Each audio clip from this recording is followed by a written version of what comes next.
white magic and black magic. There are 7 truths, 7 sublime lords, and 7 secrets. The secret of the abyss is one of the 7 great unspeakable secrets. Abaddon is the angel of the abyss, clad in a black tunic and a red helmet like the Dugpas and Bonsos of eastern Tibet, and the regions of Sikkim and Bhutan, like the black magicians of the Mathura altar, pronounced Mazra by the Rosicrucians of the Amorc school in California. Magicians with red helmets are also the venerable Anagarikas and, finally, the great hierarchs of the shadowy caverns. Theurgy and necromancy are distinct. The inner master of the theurgist is their inner self. The inner master of the necromancer is their guardian of the threshold, also called the guardian of their conscience, the guardian of the precinct, the guardian of their chamber, the guardian of their sanctum. The inner self is our divine spirit, our higher self, our inner angel. The guardian of the threshold is the inner depth of our animal self. The inner self is the burning flame of Oreb, that Ruach Elohim which, according to Moses, moved over the waters at the beginning of the world, the Sun King, our divine monad, the alter ego of Cicero. The guardian of the threshold is our Satan, our internal beast, the source of all our animal passions and brutal appetites. The higher self of the theurgist is the inner self. The higher self of the necromancer is the guardian of the threshold. The powers of the inner self are divine. The powers of the guardian of the threshold are diabolical. The theurgist worships the inner self, the necromancer worships the guardian of the threshold. The theurgist employs the powers of the inner self for their great works of practical magic. The necromancer worships the guardian of the threshold for their black magic works. We have reached the all-powerful empire of high and low magic. The astral light is the battlefield between white and black magicians. The astral light is the key to all empires and the master key of all powers. It is the great universal agent of life. In it live the columns of angels and demons. To reach theurgy, one must first be an alchemist, and it is impossible to be an alchemist without a woman. Vitriol is one of the keys of the Gnostic alchemist. This word means, visit the interior of the earth and, rectifying, you will find the hidden stone. The key is in the flexible, malleable liquid glass. This glass is the seed. We have to delve into our own organic laboratory and increase and rectify our liquid glass in order to heroically augment the philosopher's stone, the force of Nous, the immortal logos, the solar serpent, which sleeps with silent restlessness at the bottom of our ark. The woman is the vestal of the temple, and the vestal lights the sacred triple incandescent fire. The elixir of long life is potable gold, and that gold is the seed. The secret is in sexually connecting with the priestess and withdrawing before ejaculating the seed. IAO. These 3 vowel letters must be pronounced during this sexual trance as follows. IAO. Each letter requires a full exhalation of the lungs,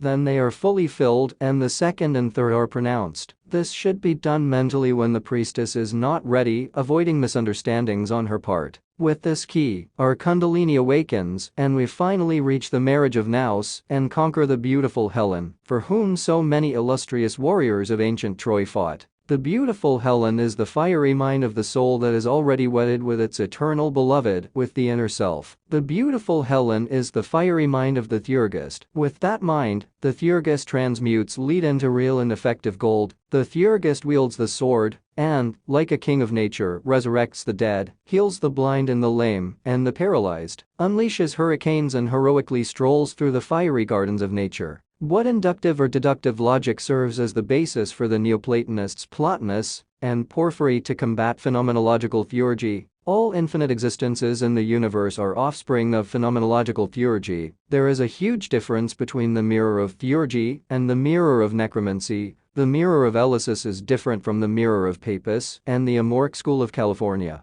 The mirror of Papus's school is necromancy and black magic. The mirror of the mysteries of Eleusis is pure and divine theurgy. The initiate of Eleusis in the mantia state, ecstasy, pronounced the sacred syllable, and then the inner self of the initiate appeared in the radiant mirror. All made of light and beauty many times, the initiate induced the mantia state by drinking the cup of soma that transported them to the ineffable pleroma of love. The necromancer of the Amorc school of California prays to the guardian of the threshold to appear in the mirror, and once the vision is made, the candidate becomes a slave to the guardian of the threshold and is turned into a black magician. The first-degree ritual of the Amorc school of California is the most monstrous crime ever committed against humanity. The disciple, facing the mirror, invokes the monster of the threshold with these 8 questions that they ask themselves. 1. Would you like to know the mystery of your being? 2. Would you like to know the terror of the threshold? 3. Will you listen to the answering voice? 4. Have you heard of consciousness? 5. Do you know that consciousness is the inner voice and speaks when given the opportunity? 6. Will you give freedom to consciousness to speak to you? 7. Do you know that your consciousness is your guardian and, therefore, the guardian of the sanctum? 8. And do you know that the sacred guardian will always be present in the sanctum to guide and protect you? These 8 questions are asked by the naive disciple, and after reciting some other paragraphs of black magic before the mirror, they say, "Before my brothers and lords, and in the presence of the guardian of the sanctum, I proclaim that I have approached the terror of the threshold and have not had terror for my soul. Now I am a dweller on the threshold, I have purified myself and I have ordered my true self, the guardian of the threshold, to have dominion over my physical body and my mind." Thus, the naive disciple is transformed into a black magician, a slave to the guardian of the threshold and darkness. This ritual of black magic adapted to the 20th century is ancient. Beelzebub, after passing through it in ancient Arcadia, began his horrible career as a demon.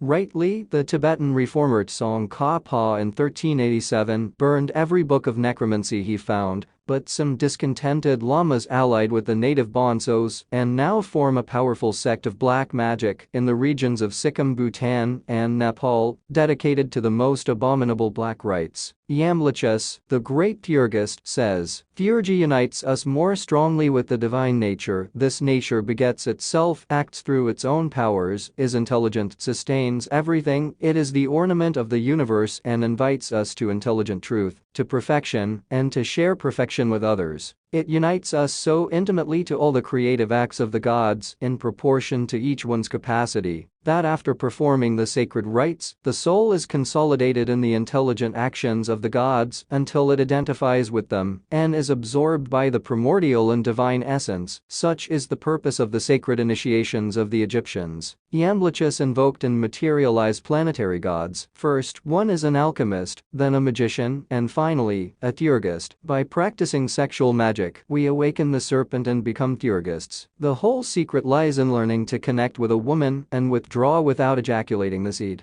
In the mysteries of Elysis, nude dance, sexual magic, and delightful music were ineffable. The Gnostic Church has opened its doors to all humanity, and I, Samael Aun Weor, have been tasked with spreading the wisdom of the serpent among suffering humanity. Elysis. Mantia, mantia, mantia. The music of the temple intoxicates me with this delightful song, and this sacred dance, and the exotic priestesses dance, with impetuous frenzy of fire, dispensing light and smiles. In that corner of the sky, mantia, mantia, mantia, and the fiery serpent, among the august marbles, is the princess of sacred purple, is the virgin of ancient walls. It is hatted, the winged serpent, sculpted on the old granite roads, like a terrible and adored goddess, like a genius of ancient monoliths, coiled in the bodies of the gods. And I saw on festive nights, delicious princesses in their litters, and the muse of silence smiled at the altars, among perfumes and silks. Mantia, mantia, mantia, shouted the Vestals, full of divine frenzy, and in silence they were watched by the immortal gods, under the alabaster porticos. "Kiss me, love, look at me, for I love you," and a whisper of delightful words shook the sacred arcanum. Among music and roses, of that sacred sanctuary,